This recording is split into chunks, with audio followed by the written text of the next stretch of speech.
eye is an important sense organ. You're using information provided by your eyes right now to watch this.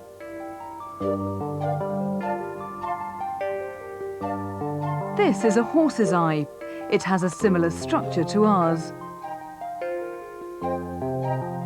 The white outer covering is called the sclera. At the front it's transparent and allows light to enter the eye. This clear part is called the cornea, and through it you can see the back of the eyeball. The sclera is tough. It protects the eye and helps to give it shape. Cut a window in the back of the sclera and you can see the layer below. It's rich in blood vessels. Beneath is the retina. This is the light-sensitive part that receives images. A camera allows us to look straight through the eye. As the hand moves around, you can see how the image on the retina is upside down.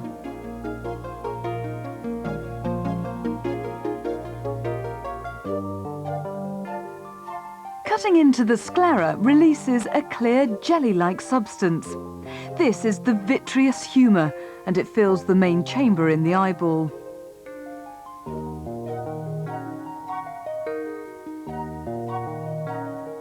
Cutting the eye in half completely reveals the lens. It's a clear jelly-like blob held in place by fine ligaments which surround it. The lens in a horse eye is fairly large, but just like a human lens, it's quite firm and elastic. The colour of your eye is determined by a disc of coloured tissue called the iris. In cross-section, the eye looks similar to this. The lens sits behind the cornea and the iris. The hole in the centre is called the pupil. Switch on a bright light and the iris expands, making the pupil smaller. The iris regulates the amount of light entering the eye. The retina lines the interior of the eyeball. Light entering the eye is bent by the lens and focused on the retina. The lens does this by changing shape. Remember how elastic it is. This small plastic sac filled with water is a model lens. It's hollow and attached to a syringe. Liquid can be pushed into it or pulled out of it, changing the thickness of the lens. It's clipped into place at the front of this model eye. When it's looking at a letter Y, see how the image is projected onto a screen at the back. This is equivalent to the retina. The Y is upside down. Move the object closer to the lens and the image on the retina goes out of focus. But increase the thickness of the lens and it's back in focus. When the object is moved further away, once again, it goes out of focus. Change the thickness of the lens by making it thinner, and the Y is back in focus. Fat and thin lenses focus light differently, but your lens isn't a fluid-filled sac.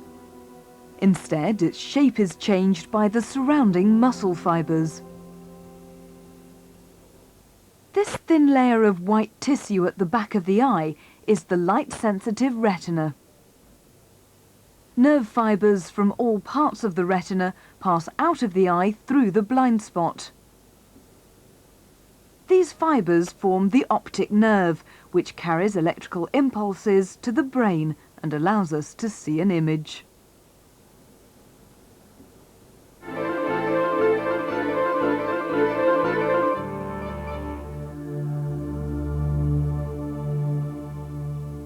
nervous system is your body's communication network. It determines your every move. For instance, when the phone rings, you respond by picking it up. The brain and spinal cord make up the central nervous system. A complex network of nerves connects the brain and spinal cord to the rest of the body. This is the peripheral nervous system. When the phone rings, sound is detected by the ears. Messages are sent quickly along nerves to the brain. The brain analyzes the information and responds immediately by sending messages to muscles in the arm. Every movement of every muscle is controlled by the nervous system.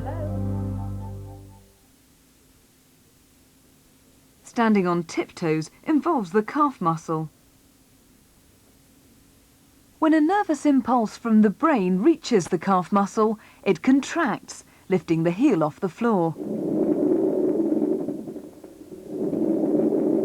The messages sent along each nerve consist of tiny pulses of electricity.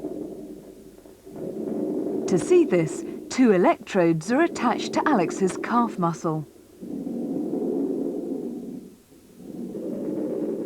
The wires are connected to a very sensitive oscilloscope.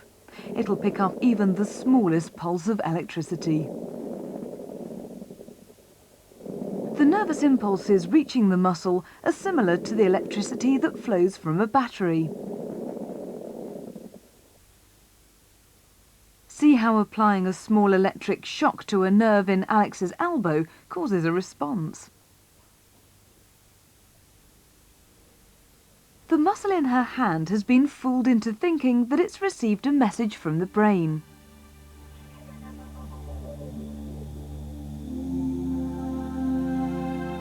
There are some actions that you perform without even thinking. These are called reflex actions. A well-known reflex action is the knee jerk. Hit the knee in a particular spot and you can't help lifting your lower leg. So what's actually happening? First, stretch sensors in the muscle detect a sudden change. A nervous impulse travels along a nerve to the spinal cord. It passes through the spine, back down the leg, and causes the muscle to contract.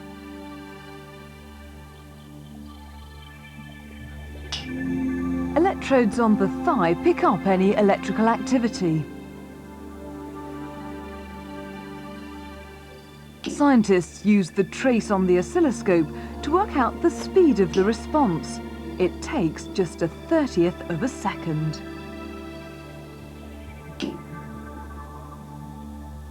The pathway taken by a nervous impulse during a reflex action is called a reflex arc. The impulse travels in an arc through the spinal cord. It bypasses the brain, which means you don't even think about it. Reflex actions happen so quickly because they travel by the shortest route.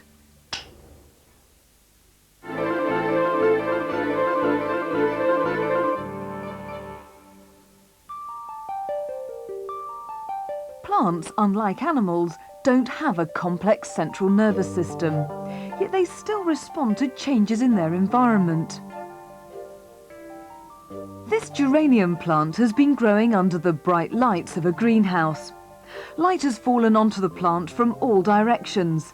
Its leaves are evenly distributed. But place a similar geranium on a windowsill and it looks quite different. The leaves are nearly all pointing towards the window. Plants appear to grow towards the light, bending their stems and twisting their leaves to maximize the amount of light falling on them. This growth response to light is called phototropism. 3 young cress seedlings are used to investigate what happens when light falls from only one direction. A box with 2 holes cut into it is placed over them. A lamp shines through one hole. A camera is pointed through the other. The camera takes a picture every few minutes. It's linked to a computer to record and store each image. Place the lid on the box and leave it for several hours.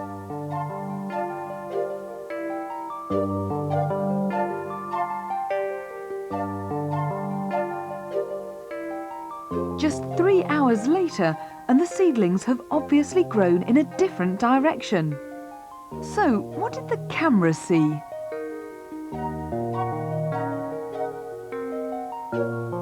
As time passes, the cress stems are growing towards the light. Light causes cells in the cress to grow at different rates. The effect is to make the stems bend in a particular direction. In real life, a plant tends to receive light from many directions, from the window and from artificial lighting. So how will the cress respond to more than one light source? The box still has 2 holes cut into it, but this time a lamp is directed into each. Put the lid on and make your prediction. What do you think will happen? 3 hours later, and the cress seeds haven't grown towards either light source. Instead, they're pointing somewhere in between. What do you think would happen if the intensity of one of the lights was reduced? All you'd have to do is stick some tape over one of the holes.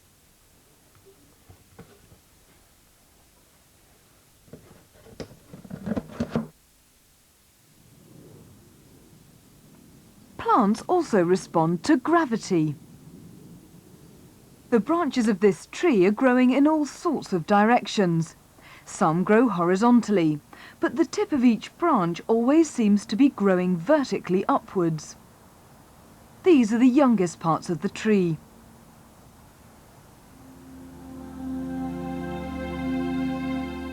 In general, the youngest shoots of a plant grow up, and the youngest roots grow down. This response is either called gravitropism or geotropism. See how the shoot of this cress seedling responds when it's placed on its side.